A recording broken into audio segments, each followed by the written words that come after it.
ছোলার ডাল ভিজিয়ে রাত্রে ভিজিয়ে রেখেছি, সেটাকে পেশানো হয়ে গেছে। কড়াইয়ে তেল, হিং, নুন দিয়ে ডালটাকে পাক করা হচ্ছে।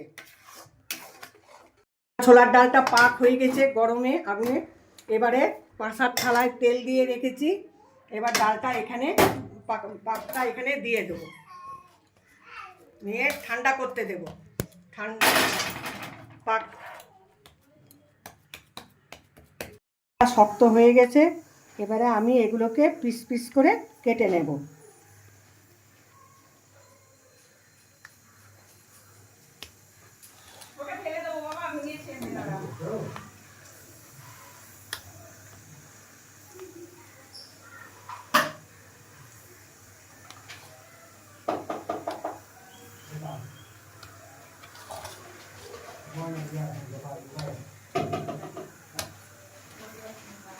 বরফি হয়ে গেছে। ডাল বাটাটা কেটে ছুরি দিয়ে কেটে বরফি করে নিয়েছি।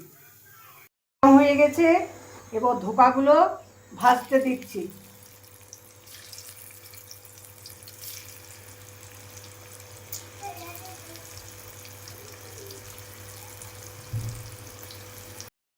ধোকাগুলো ভাজা হয়ে গেল। ফোড়ন দিচ্ছি,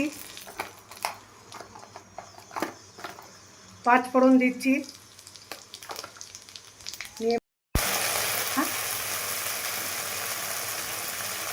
নুন দিচ্ছি। মশলাটাকে ভালো করে ফ্রাই করে নেব।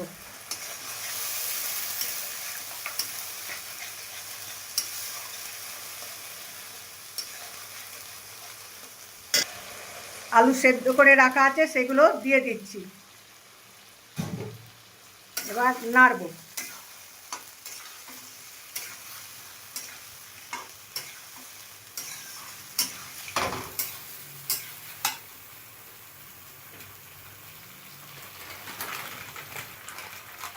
দুটো তেজপাতা দিলাম, একটু চিনি, 1 চামচ চিনি দিচ্ছি। ধোকার তরকারি একটু মিষ্টি মিষ্টি হয়, ভালো লাগে খেতে।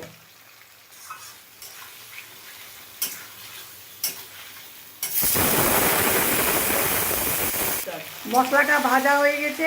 এবারে জলটা ঢেলে দিচ্ছি ধোকাতে।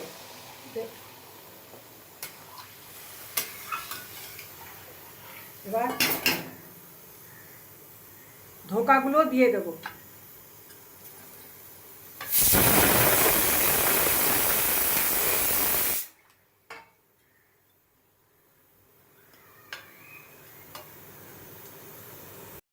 ধোকার তরকারি তৈরি হয়ে গেছে।